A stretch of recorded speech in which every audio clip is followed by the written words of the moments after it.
A grimy alley, the stench of stale garbage, and the desperate gasp of a woman. This is where 24-year-old waitress Ilara Hayes' life ended, and where a new, terrifying one began. She wasn't supposed to be there. She was just taking out the trash. But when she saw men dragging an older woman, Isabella Volkov, into an unmarked van, she didn't run. She fought. She saved the mother of Dante Volkov, the most feared man in Chicago. But the real story isn't the rescue. It's what Dante did next. It wasn't gratitude. It wasn't a reward. It was an act so possessive and cold, it stunned his friends and terrified his enemies. The shift had been brutal. 12 hours on her feet at Il Corvo, a high-end Italian joint on Rush Street, where Ilara Hayes served $300 bottles of Barolo to people who wouldn't look her in the eye. Her apron was stained with marinara, her feet throbbed in her worn-out black flats, and the $84 in tips felt like a paper cut on the mountain of her student loan debt. All she wanted was her tiny, radiator-hissing apartment and a cup of instant noodles. "Ilara, take the back trash out before you clock out," her manager Brian barked, not looking up from his phone. "Got it." She sighed, hoisting the two heavy, leaking bags. She pushed open the heavy steel door into the February chill. The alley was a canyon of brick and dumpsters, smelling of damp cardboard and rotting food. It was poorly lit, with only a single flickering bulb casting greasy yellow light. She had just heaved the second bag into the dumpster when she heard it. A scuffle. A muffled "No." Ilara froze. This was Chicago. The rule was simple. You don't look, you don't listen, you walk away. But then came a sound that cut through her apathy, a sharp, distinctly female cry of pain. She peered around the edge of the dumpster. 50 feet away, under the halo of the weak light, two men in dark suits were forcing an elegant older woman toward a black minivan. The woman, who looked to be in her 60s, with a sweep of silver hair and a pearl necklace, was fighting. She swung her designer handbag, connecting with one man's head. "Get her in, idiota," the first man hissed, grabbing the woman by the hair. Something inside Ilara snapped. It was the exhaustion. It was the frustration. It was the sight of two men manhandling a woman who looked like someone's grandmother. Before she could think, her body moved. She scanned the ground, her eyes landing on a loose brick near a pile of construction debris. She snatched it up. "Hey!" she screamed, her voice cracking. "Get the hell away from her!" The two men whipped around, their faces masks of pure shock, a waitress in a stained apron holding a brick. It was almost comical. "Get lost, girl," the first man snarled, turning back to the woman. Ilara didn't get lost. She ran. She ran straight at them, screaming at the top of her lungs, and hurled the brick with all the force of her 120-pound frame. It missed the man, but shattered the side window of the minivan with a catastrophic crash. The sound echoed like a gunshot in the narrow alley. Both men flinched violently. The one holding the woman, Isabella, loosened his grip in surprise. Isabella didn't waste it. She stomped her heel down on his instep, hard. He roared in pain. "You crazy!" the second man started, pulling something metallic from his waistband. But Ilara was already moving, grabbing a half-empty bottle of vodka from the trash heap and swinging it wildly. "I've already called the cops. They're on their way," she lied, her voice shaking but loud. The sound of the breaking glass, the screaming, and the potential of police was too much for a clean kidnapping. The man with the gun looked at his partner. "Leave it. We're blown." They scrambled into the driver and passenger seats of the van, the engine roaring to life. The van screeched backward down the alley, disappearing onto the main street, its shattered window marking its escape. Ilara stood panting, the broken bottle neck still clutched in her hand. Her knuckles were white. The alley was suddenly silent, save for the thudding of her own heart and the ragged breathing of the woman she had just saved. The older woman, Isabella, leaned against the graffiti-covered wall, clutching her chest. Her beautiful silk blouse was torn. "Are you all right, Mum?" Ilara asked, dropping the bottle. Isabella looked at Ilara, her dark eyes wide with a mixture of terror and profound gratitude. "You saved me. You child, you saved me." "Let's get you inside," Ilara said, moving to help her. "We should call 911. "No!" Isabella's voice was suddenly sharp, filled with an authority that didn't match her vulnerable position. "No police, not ever. Please just help me. My son. I need to call my son." Before Ilara could process this, a black sedan, a gleaming Bentley, turned into the alley, its headlights slicing through the darkness and pinning them against the wall like frightened animals. The car stopped.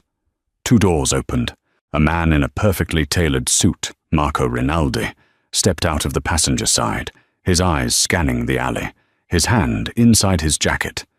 But it was the driver who held the air. He was tall, impossibly so, and moved with a lethal, fluid grace. He wore no coat despite the cold, just a black button-down shirt that strained against his shoulders. His face was all harsh angles and shadow, dominated by eyes so dark they seemed to absorb the light. This was Dante Volkov. Ilara didn't know his name, but she knew his type. He was the kind of man who owned Il Corvo, not ate there. He was danger poured into a human shape. His eyes swept past Ilara, as if she were part of the garbage, landing immediately on Isabella. "Madre," he breathed, the word a gravelly rasp. He was at her side in 2 strides, checking her for injuries with a desperate, controlled panic. "Dante, I am all right. I am fine," Isabella said, grabbing his arm. "This girl, Ilara, saved my life." Only then did Dante Volkov turn his head. His gaze landed on Ilara. It was not a look of gratitude. It was cold, analytical, and utterly terrifying. He looked at her stained apron, her trembling hands, and the shattered glass on the pavement. He wasn't looking at a hero. He was looking at a complication, a loose end. "Marco," Dante said, his voice terrifyingly calm. "Get my mother in the car. Call Dr. Abrami. Have him meet us at the house." "Yes, Capo." Marco gently guided Isabella toward the Bentley. Isabella looked back, her hand outstretched. "Dante, the girl—" "I'll handle the girl," he said, cutting her off. He took a step toward Ilara. She took an involuntary step back, hitting the dumpster. He was overwhelming, a predator in a bespoke suit. He stopped a few feet from her, his presence sucking all the air from the alley. "You saw their faces?" he asked.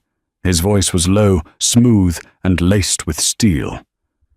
"Yes," Ilara whispered, her throat dry. "You saw the van?" "Yes, a black minivan. The side window broke it." He nodded slowly, his eyes never leaving hers. He seemed to be calculating 1,000 different equations, and she was the variable he didn't like. "You're a waitress here," he stated. It wasn't a question. "Yes."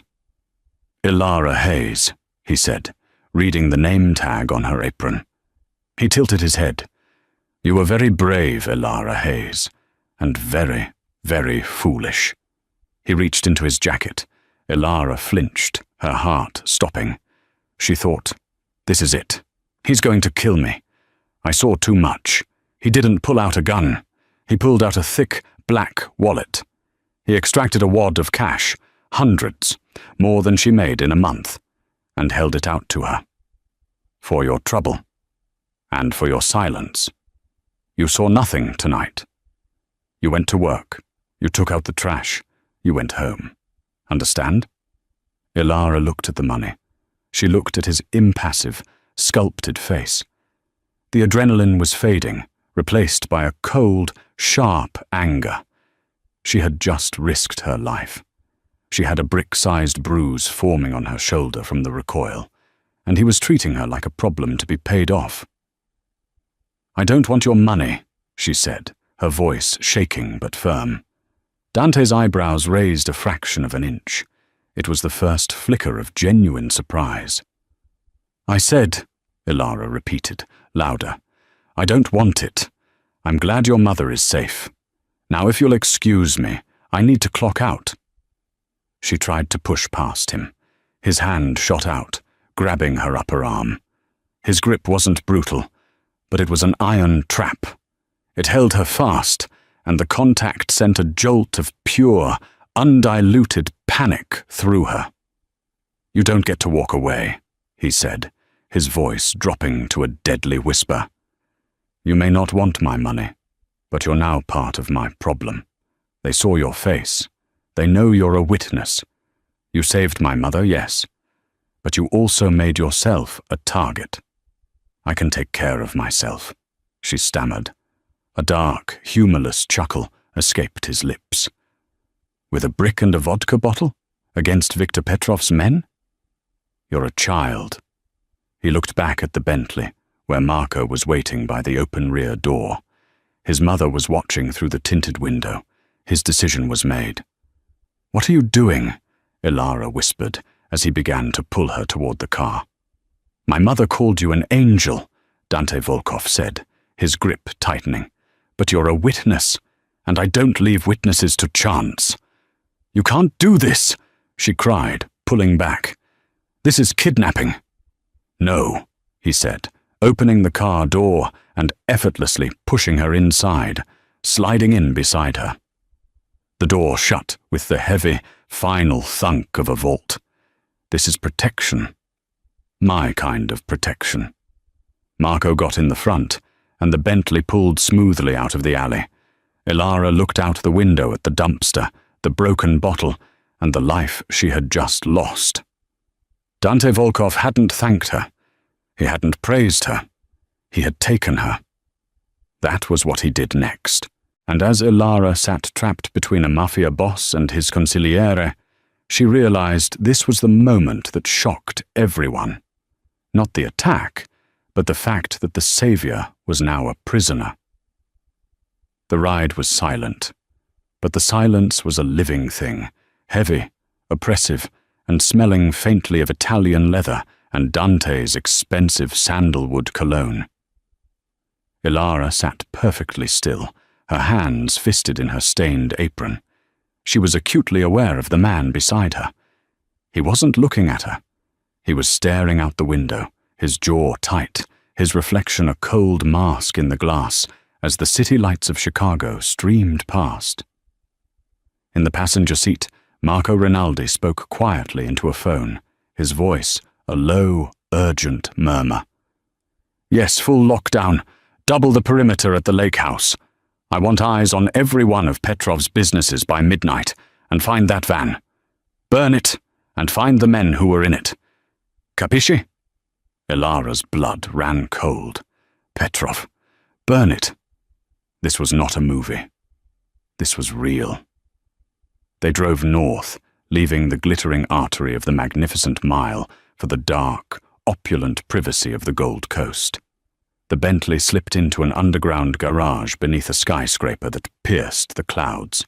The garage was cleaner than Ilara's apartment, brightly lit and populated only by a handful of other luxury vehicles, a Lamborghini, a classic Aston Martin, and 2 black Escalades that screamed security. "Stay," Dante commanded Ilara, as if she were a dog, before he got out and opened the front passenger door to help his mother. "Dante, the girl," Isabella said, her voice stronger now. She leaned on her son, but her gaze was fixed on Ilara. "We can't just take her." "I can, and I did," Dante replied, his voice firm but softened for his mother. "She's a civilian who just declared war on Viktor Petrov by smashing his van window. She'll be dead by morning if I let her go home. This is the only way." "It is not right," Isabella insisted, though she allowed him to lead her toward a private elevator. Marco held the car door open for Ilara. "Miss Hayes, please." Numbly, Ilara stepped out. Her legs felt like jelly. She was a waitress. She had a cat to feed. She had a shift on Saturday. This couldn't be happening. She followed them into the elevator, which opened directly into the apartment. The word apartment was an insult to the space. It was a penthouse, occupying the entire top floor. The elevator doors opened into a massive living area with 20-foot floor-to-ceiling windows that offered a breathtaking 180-degree view of Lake Michigan and the sparkling city below. The furniture was minimal, modern, and screamed money. It was beautiful, sterile, and as welcoming as a block of ice. "Marco, take my mother to her suite. Have Dr. Abrami brought up the service elevator," Dante ordered. "I'll deal with her." Marco and Isabella disappeared down a white marble hallway. Ilara was left standing alone, with Dante Volkov in the center of the cavernous room. The silence stretched, amplified by the sheer size of the space. Dante loosened his tie, his eyes finally settling on her, and this time she felt the full, crushing weight of his attention. He was assessing her, cataloguing her. The cheap shoes, the fraying thread on her apron, the tremor in her hands. "You live at 1412 North Ashland, apartment 3B, he said. Ilara's stomach plummeted.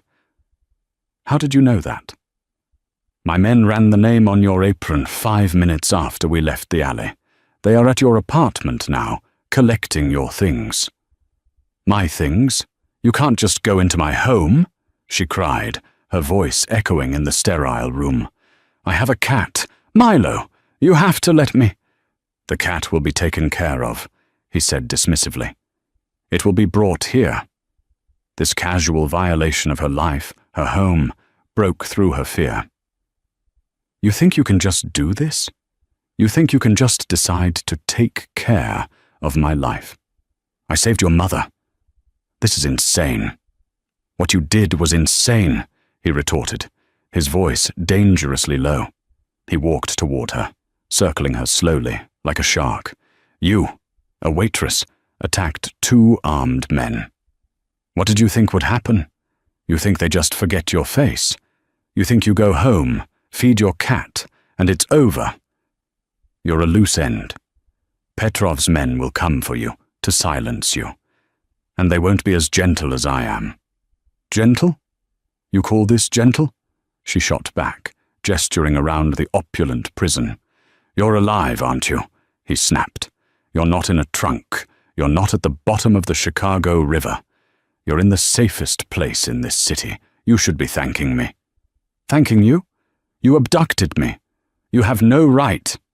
He was in front of her now, so close she could feel the heat radiating from him. He was a furnace of controlled rage. "Right? I am Dante Volkov. My right is protecting what is mine.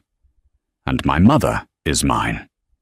By saving her, you inadvertently painted a target on your back, and in doing so, you became my responsibility.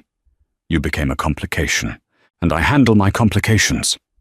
He turned away, walking to the vast window and staring out at the city he clearly owned. "So what now?" Ilara whispered, the fight draining out of her, replaced by a cold dread. "Am I your prisoner?" "You are my guest," he said, the word a mockery, "a permanent guest, until I decide otherwise, until I've dealt with Viktor Petrov, until I'm certain you are no longer a liability." "That could take months, years." "Then it takes months or years," he said, turning back to her. His face was unreadable. "You will have everything you need.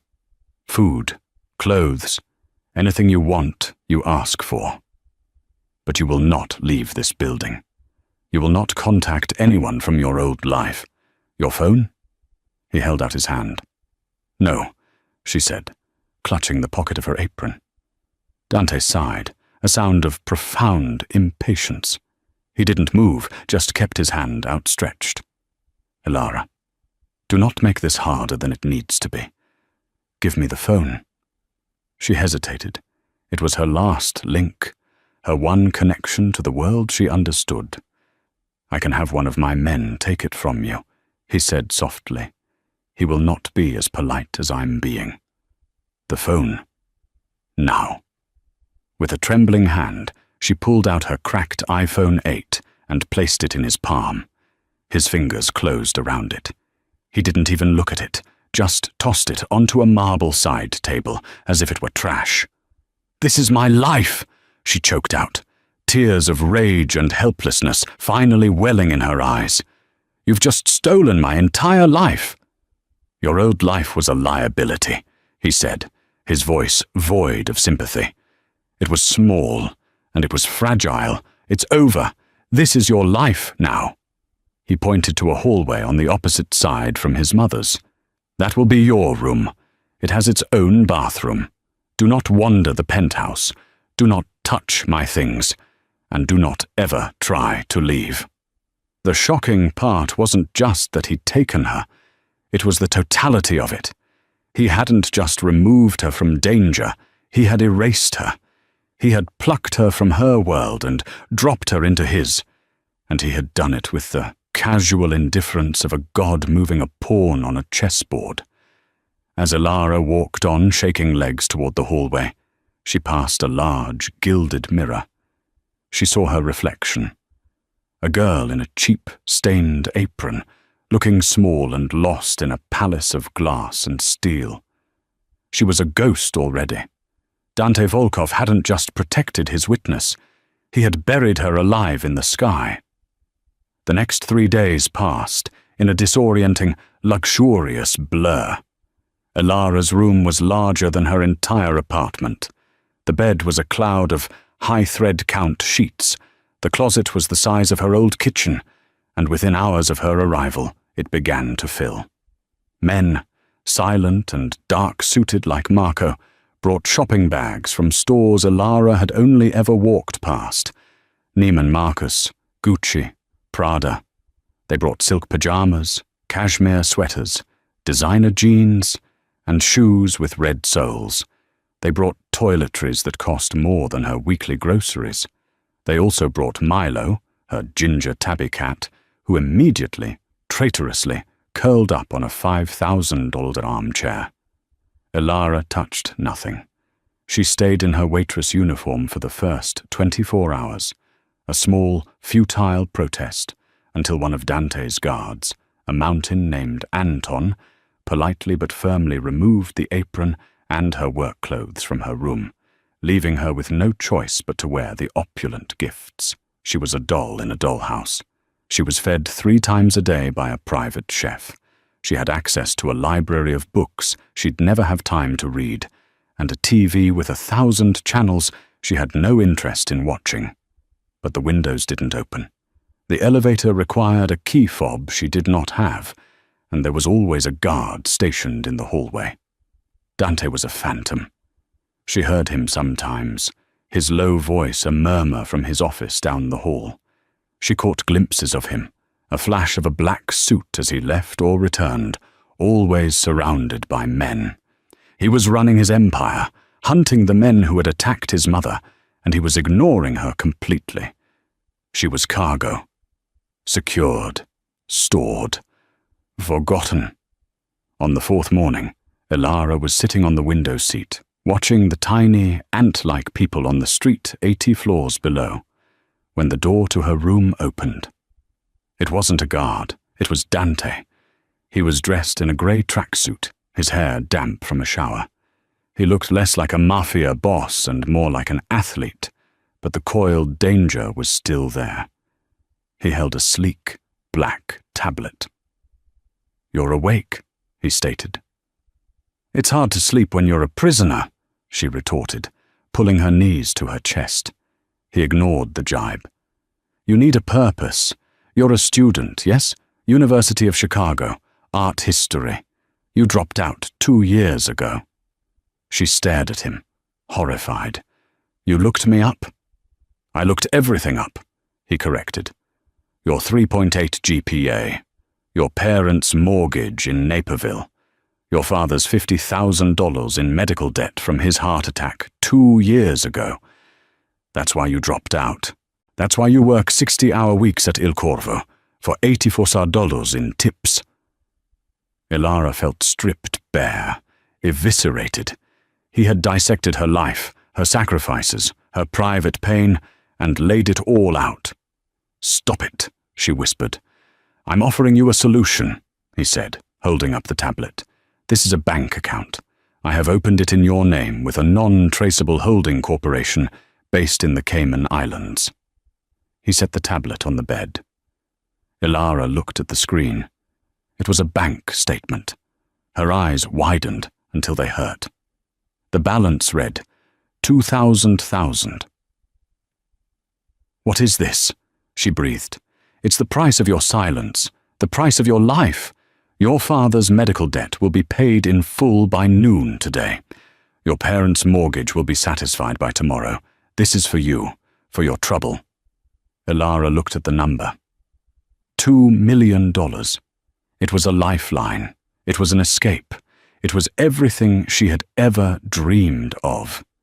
It would solve every problem she had. "What's the catch?" she asked, her voice hollow. "You stay here until I've eliminated the threat from Petrov," he said. "When it's over, my men will give you a new identity, a new passport. You can go anywhere in the world. Finish your degree in Florence. Buy a villa in Spain. You will be free, and you will be rich. All you have to do is stay quiet and forget you ever met me or my mother. Forget Il Corvo. Forget that alley." It was the perfect deal. A golden ticket out of her life of struggle. Ilara Hayes looked at the screen, at the number that represented freedom. She saw her father's face, grey with worry over the bills. She saw her mother, skipping meals to make ends meet. And then she looked at Dante Volkov, at his cold, handsome face, and she felt a surge of revulsion so powerful it made her dizzy. She picked up the tablet. Dante watched her, a flicker of satisfaction in his eyes. He thought he had won. He thought he had bought her, just like he bought the clothes in her closet and the building they were in. Ilara stood up.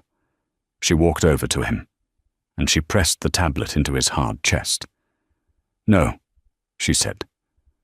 Dante's expression didn't just flicker, it fractured. He stared at her, as if she'd just grown a second head. "What did you say?" "I said no. I won't take your money. I didn't save your mother for a payday. I did it because she was a person in trouble. You can't buy that. You can't buy me." "This is foolish pride, Ilara," he hissed, his anger finally showing. "This is $2 million. This is your family's future." "My family doesn't take blood money," she cried. "I will not be your dirty little secret that you paid off. You took my life. You took my home. You took my name. You don't get to buy my silence, too. You already took it." She was trembling from head to toe, but she held his gaze. And then the most shocking thing of all happened. Dante Volkov, the ghost of Chicago, the man who built an empire on fear, was rendered utterly speechless. No one had ever refused him. Not like this. Not his money. His money was a balm. It solved everything. It bought loyalty. It bought silence. It bought death. But it couldn't buy the waitress in the borrowed cashmere. He stared at her for a long, heavy minute, his mind clearly reeling. He was intrigued. He was furious. And he was, for the first time in his life, completely baffled by the woman in front of him. He took the tablet from her hand, his fingers brushing hers. The jolt was still there, but this time it was different. It wasn't just fear. It was something else. "You are a very, very strange woman, Ilara Hayes," he murmured. He turned and left her room, closing the door softly behind him. Ilara collapsed onto the bed, her heart hammering. She had just refused $2 million.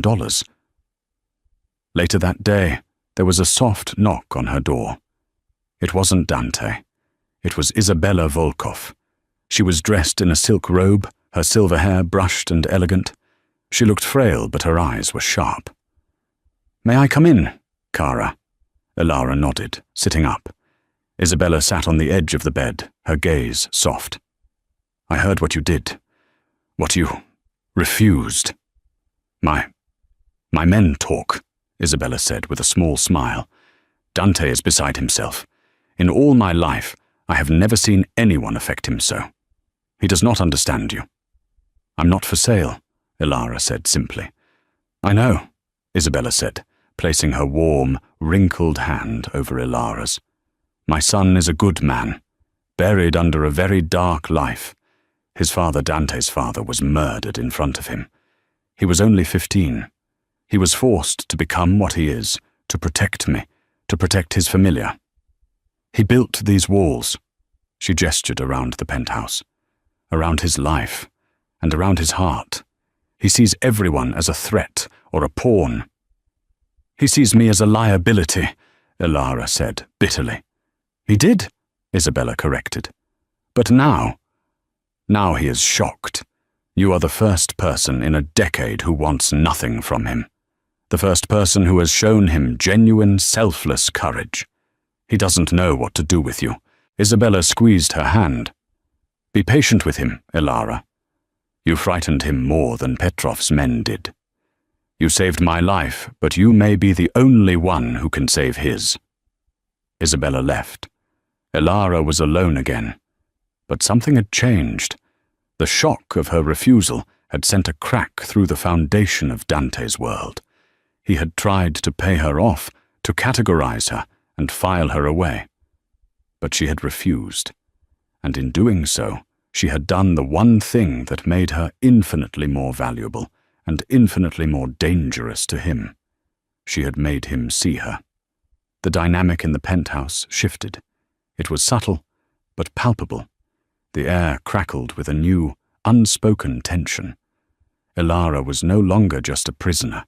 She was an anomaly, a puzzle Dante Volkov couldn't solve. He stopped avoiding her. He began to observe. He would find her in the library, curled up with a book on Renaissance art. He would sit at the other end of the massive room, ostensibly working on his laptop, but she could feel his eyes on her. She'd look up, and their gazes would lock for a fraction of a second before he looked away. Milo, her traitorous cat, would often abandon her to curl up near Dante's office, as if sensing where the true power in the house lay. One evening, nearly a week into her captivity, Ilara couldn't sleep. The silence of the penthouse was too loud. She padded out to the kitchen, seeking a glass of water. The lights were off, save for the ambient glow of the city below. She found Dante in the main living area, standing in front of the window, a glass of amber liquid in his hand. He was in a black t-shirt and sweats, and he looked exhausted. The moonlight carved his face into sharp relief, highlighting the dark circles under his eyes. He seemed, for a moment, not like a monster, but just a man burdened by an impossible weight. He didn't turn as she approached, but he spoke. "You're up." "Couldn't sleep," she said, her voice small in the vast room. She stood a safe distance away. "You?" "I don't sleep much," he replied. He took a sip of his drink. Scotch. The smell wafted toward her. They stood in silence for a moment, two prisoners in the same tower. He of his life, she of him. "Why did you really do it?" he asked, his voice low, still watching the city. "In the alley. Don't give me that. It was the right thing to do, bullshit. You're broke. You're struggling. You had everything to lose and nothing to gain. Why?" Ilara thought for a moment, tracing the skyline with her eyes. "When I was 16, my father, the one with the heart condition, he collapsed at my soccer game. He was clinically dead for almost 2 minutes. A man A complete stranger ran from the stands and gave him CPR. He didn't stop, not for anything, until the paramedics got there. He broke 2 of my dad's ribs. But he saved his life. She turned to look at his profile. I asked him after, "Why did you help?"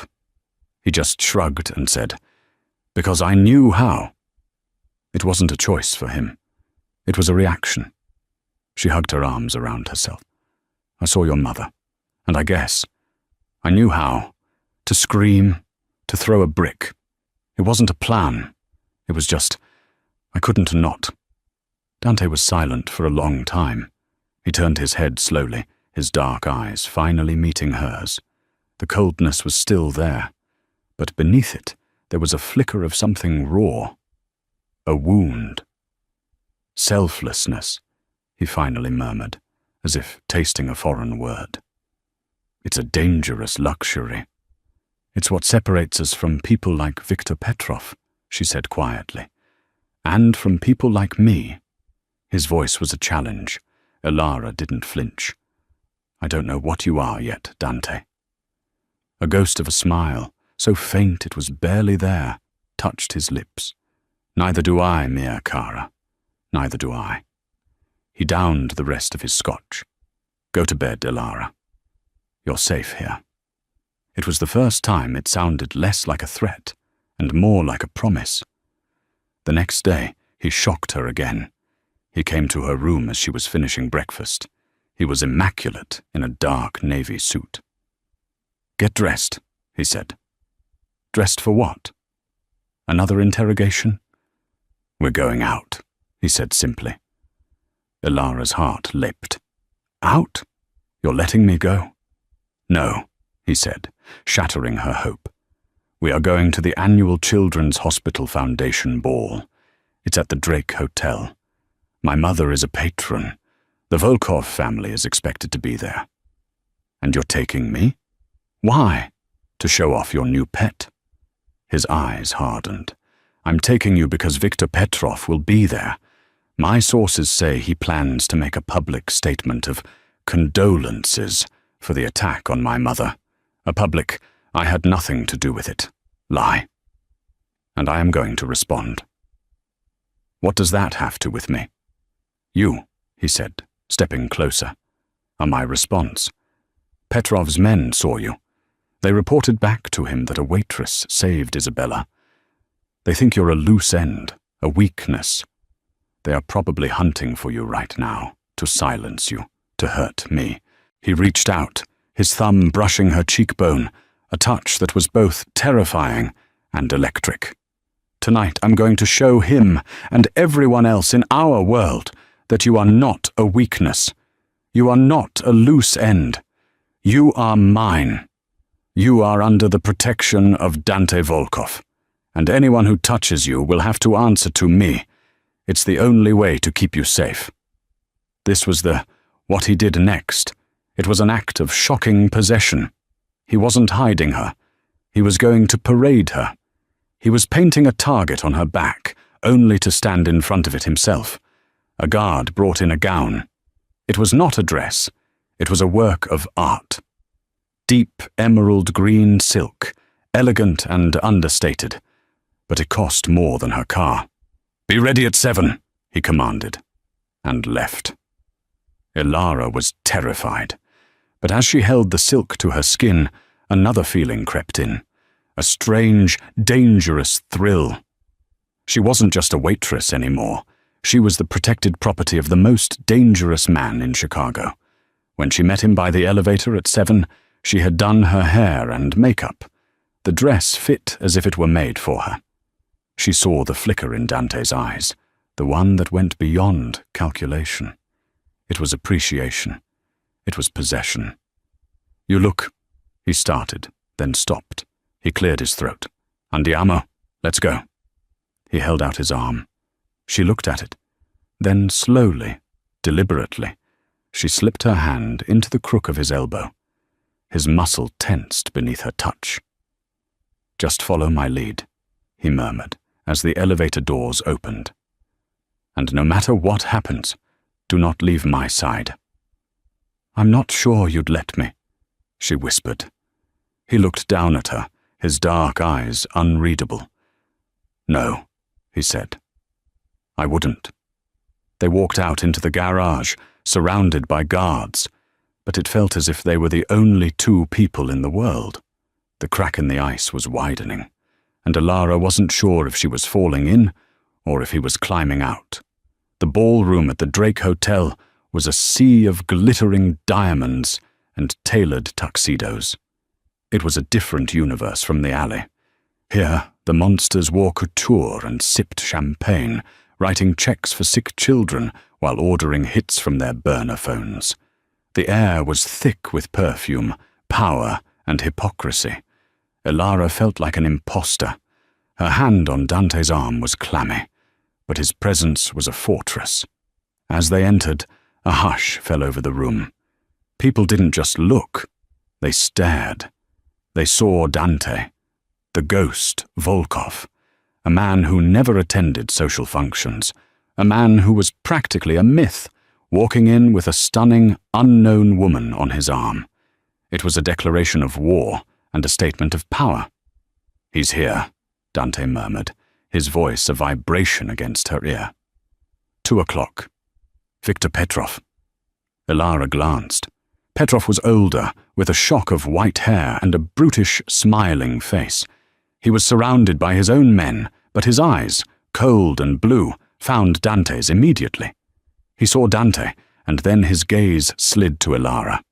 A flicker of recognition, and then pure, unadulterated hatred. He knew who she was. Smile, Dante whispered. You're with me. He can't touch you. He guided her to their table, where Isabella and Marco Rinaldi were already seated. Isabella looked radiant, her health restored. She beamed at Alara. Alara, tesoro, you look breathtaking. She kissed her on both cheeks, a public and deliberate show of affection. This was the second part of the statement. Alara wasn't just protected by Dante, she was beloved by the matriarch. Marco stood, his smile as polished as his shoes. Miss Hayes, a pleasure to see you again, under better circumstances. Marco? Alara nodded, a prickle of unease settling on her.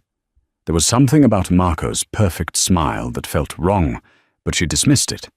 He was Dante's most trusted man, his consigliere. The evening wore on. Dante was a magnetic, brooding presence at her side. He kept a possessive hand on the small of her back, introducing her to no one, but letting everyone see. It was the most terrifying and the most protected she had ever felt. I need some air, she finally whispered to him, overwhelmed by the staring and the suffocating tension. I'll come with you, he said instantly. No, please, she insisted, needing a moment of sanity. Just to the terrace. I'll be 5 minutes. Your guard can watch the door. She pointed to Anton, who was standing like a gargoyle by the ballroom entrance. Dante searched her face, his paranoia warring with her request. Finally, he nodded, a tight, sharp gesture. Anton will be right outside the door. Do not. Go. Anywhere. Else. She nodded and slipped away. The terrace was empty, overlooking the frozen lake. The cold air was a relief. She leaned against the balustrade, closing her eyes, just breathing. She was there for less than a minute when the terrace door opened again. She tensed, expecting Dante. But it wasn't. It was Marco Rinaldi. A bit overwhelming, isn't it? He said, his voice smooth as silk. He lit a cigarette, the flame briefly illuminating his handsome, practiced face. A little, Alara said, moving slightly away. I was just heading back in. Dante is very taken with you, Marco said conversationally. It's all anyone is talking about. The girl who survived Petrov. The girl who tamed the ghost. I don't know what you're talking about, Alara said, her hand on the door handle. Don't you? Marco took a drag from his cigarette. It's fascinating. He's so predictable in his unpredictability. He was always going to react badly to an attack on his mother. A cold dread, heavier than the Chicago winter, began to settle in Ilara's stomach. "What do you mean?" "The attack," Marco said, "was supposed to be a failure, a scare, just enough to rattle him, to make him look weak, paranoid, to make his captains question if he was losing his grip. Petrov's men were just supposed to grab her and be interrupted by my men, playing the hero, a simple plan." Ilara's blood turned to ice. She couldn't breathe. "Your men?" Marco looked at her, and the charming mask fell away. Beneath it was a chilling, reptilian ambition. "You," he hissed, "were not part of the plan. You and your goddamn brick. You ruined everything. You turned a simple scare into a failed kidnapping. You made Petrov look incompetent, and you made Dante look strong. He took you. He protected you. He brought you here. He was supposed to fall apart. Instead, he's consolidating." It hit her like a physical blow. The twist. The snake. It wasn't Petrov. It was Marco, the trusted consigliere, the man who had been at Dante's side for 10 years. "You set up the attack," Ilara whispered, horrified. "On Isabella?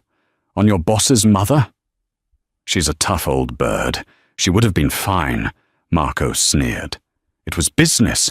Dante is too cold, too controlled. He's not his father. He's bowed for the family. He doesn't expand. He just maintains. It's time for new leadership. You're going to kill him." "I was," Marco said, taking a step closer. "I was going to use Petrov as the blunt instrument. Let him and Dante bleed each other dry, and then I would step in and restore order.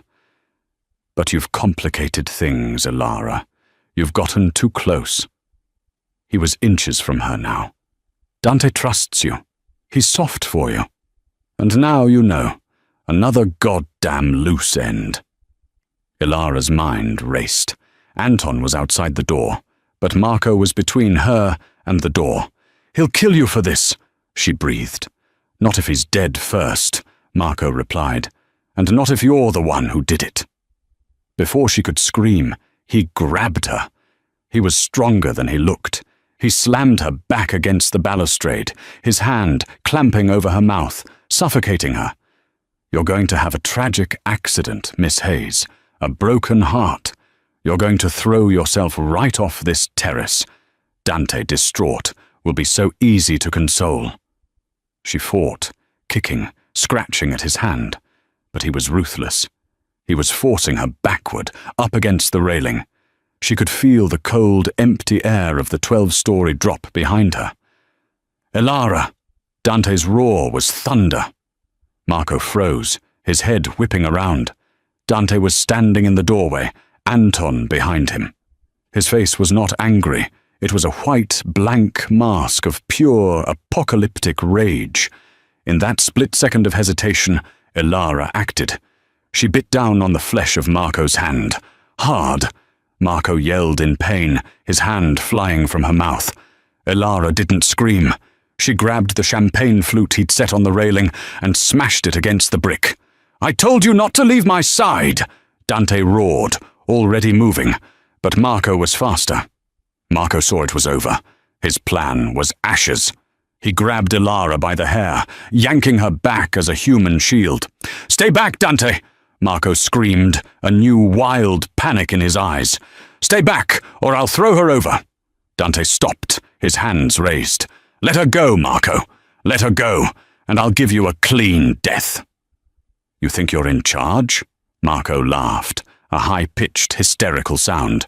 He was dragging Ilara toward the other end of the terrace. "I've been playing you for a year, you arrogant bastard.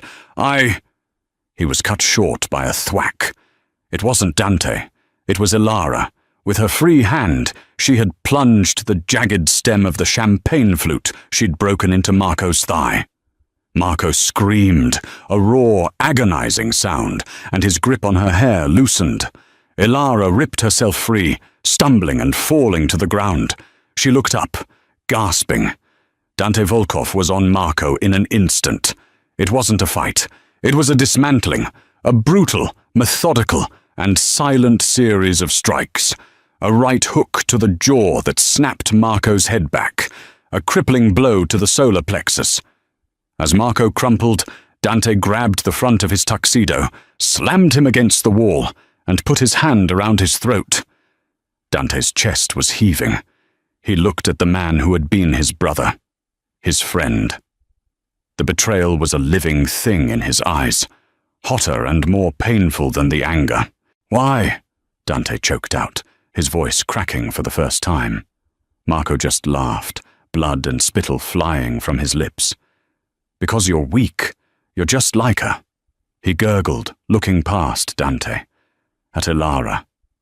Dante's rage coalesced. It turned from white-hot to ice-cold.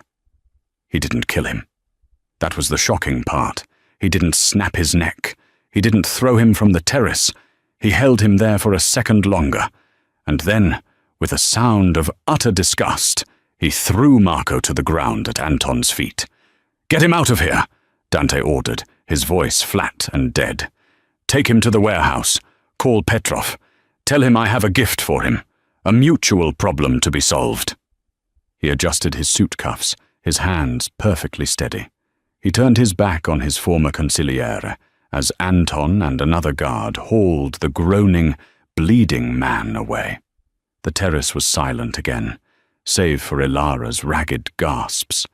Dante walked over to her. He crouched down, his eyes scanning her, checking for injuries. His gaze was intense, dark, and filled with an emotion she couldn't name. "You're bleeding," he said, his voice rough. He touched her hand. She looked down. A piece of the glass was embedded in her palm. "Dante," she whispered, her body shaking uncontrollably. "Shh," he said. He shrugged off his $10,000 suit jacket and wrapped it around her shoulders. It was warm and smelled of him. He carefully, gently lifted her into his arms. He carried her out of the cold, back into the glittering ballroom. The music was still playing. The people were still laughing. They didn't see the blood on her hand or the murder in his eyes. He carried her straight through the crowd, past a stunned Viktor Petrov, past his shocked mother, and out the front door. He had exposed his enemy. He had been betrayed, and Ilara had, once again, been in the center of it. She hadn't just saved his mother. She had just saved him. As he placed her in the back of the Bentley, he looked at her, his face a mask of terrible, cold resolve. "This," he said, "is over. Tonight." The Bentley sped to a dark, industrial warehouse. Inside, Marco Rinaldi was tied to a chair, bloody and defeated. "You're going to end this," Dante told Ilara, positioning her with his guards, just as Viktor Petrov arrived. "Volkov," Petrov grunted, eyeing the traitor. "He's a gift," Dante stated, his voice like ice. He masterfully exposed Marco's entire plot, how he had manipulated both families, planning to let them destroy each other so he could take over. As proof, Dante offered Petrov a drive containing every recording Marco had made of his conspiracy. "I give you Marco," Dante offered. "In exchange, you get the drive, and we call a permanent truce." Petrov's eyes narrowed. And the girl? Dante moved, shielding Ilara with his body. He looked straight at his rival. "The girl is not part of the deal," he declared, his voice a low growl. "She is not a token. She is mine. She is Volkov, and she is off limits. That is non-negotiable." Petrov, seeing the lethal conviction in Dante's eyes, finally nodded. "We have an understanding." He had his men drag the screaming Marco away. The war was over. Dante had won. He turned to Ilara. "Now we go home." The drive back to the penthouse was silent. As dawn broke, Dante led Ilara to his own suite. He gently stitched the cut on her hand, his precise movements a stark contrast to the night's brutality. His killer's hands were surprisingly tender. When he finished, he dropped the ultimate shock. "It's done," he said. "The threat is gone. You're free to go." He told her the $2 million and a new identity were waiting. She could go to Florence, study art, and forget him. After claiming her so publicly, he was letting her go. But Elara shook her head. She looked at the man who was both her captor and savior. "I can't go back," she whispered. "You were right, that life is over." She stepped toward him, placing her hand on his chest. "You're a monster, Dante. But you're my monster." He stared at her, his composure broken. He warned her, "This is still a cage, Elara." "I know," she replied. With a groan of raw desperation and desire, he crushed his mouth to hers. It was not a gentle kiss. It was a claiming. It wasn't a fairy tale. It was a choice. She had saved his mother, and now, by choosing to stay, she was saving him. That, my friends, is where Elara's story truly begins. She saved the mob boss's mother. But what he did next wasn't just to kidnap her or claim her. It was to give her a choice. And her choice, to stay, was the most shocking twist of all. She didn't just fall for the dark hero. She stepped into the darkness with him, with her eyes wide open. But a life with Dante Volkov is never simple. The truce with Petrov is fragile, and there are other families who saw Dante's weakness for a waitress. Can Elara survive being the one thing the invincible ghost of Chicago can't bear to lose? The shadows are long, and the knives are sharp. What did you think of Elara's choice? Was it brave, or was it foolish? Let me know your thoughts in the comments below. If you loved this story of dark romance and shocking twists, make sure to hit that like button. Share it with a friend who loves a good drama, and please subscribe to the channel for more stories just like this one.